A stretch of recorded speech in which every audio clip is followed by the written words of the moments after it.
Hello everyone, હું છું Hari Patel, co founder of Anjani milk. અંજની મિલ્કમાં આપણે ઘણીવાર પૂછાય છે કે વાય કાઉ મિલ્ક? એ તો protein, digestion, health, yes absolutely. પરંતુ આજે વાત માત્ર મિલ્કની નથી. આજે આપણે જોઈશું કમ્પ્લીટ સાયકલ. તો ચાલો જોઈએ. આજે વાત છે ગાયના છાણાની અને એની પાછળ રહેલી પવિત્ર પરંપરા અને કુદરતી ચક્રની. Because cow dung is not waste.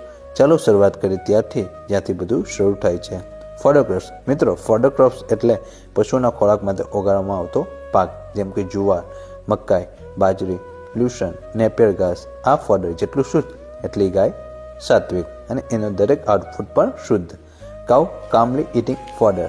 Guys fibres ફોડરને સારી રીતે પચાવે છે. એમનો નેચર કામ હોય છે, લો સ્ટ્રેસ એનિમલ છે અને સાત્વિક એનર્જી ધરાવે છે.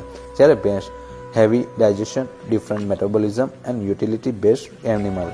આ ફરક ફક્ત મિલ્કમાં નથી, આ ફરક છાણમાં પણ સૌથી વધારે દેખાય છે. ગાયનું છાણ હલકું, fibrous, less smell, near neutral pH and rich neutral microbes. Science કહે છે કાઉડંગ સોઇલને જીવંત બનાવે છે અને ટ્રેડિશનલ કહે છે કાઉડંગ શુદ્ધ અને પવિત્ર હોય છે.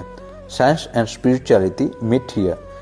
ભારતીય સંસ્કૃતિમાં કાઉડંગનો ઉપયોગ હવન અને યજ્ઞ, ગૃહ શુદ્ધિકરણ, પર્યાવરણ શુદ્ધિકરણ, દિવાળી, હોળી જેવી ધાર્મિક વિધિઓમાં પણ કરવામાં આવે છે. Cow dung is considered pure, sattvic and natural. Buffalo dung રિચ્યુઅલમાં વપરાતું નથી. At Anjani, we don't see cow dung as waste. We see it as a responsibility and a blessing. That's why we respect fodder quality, cow comfort, traditional wisdom.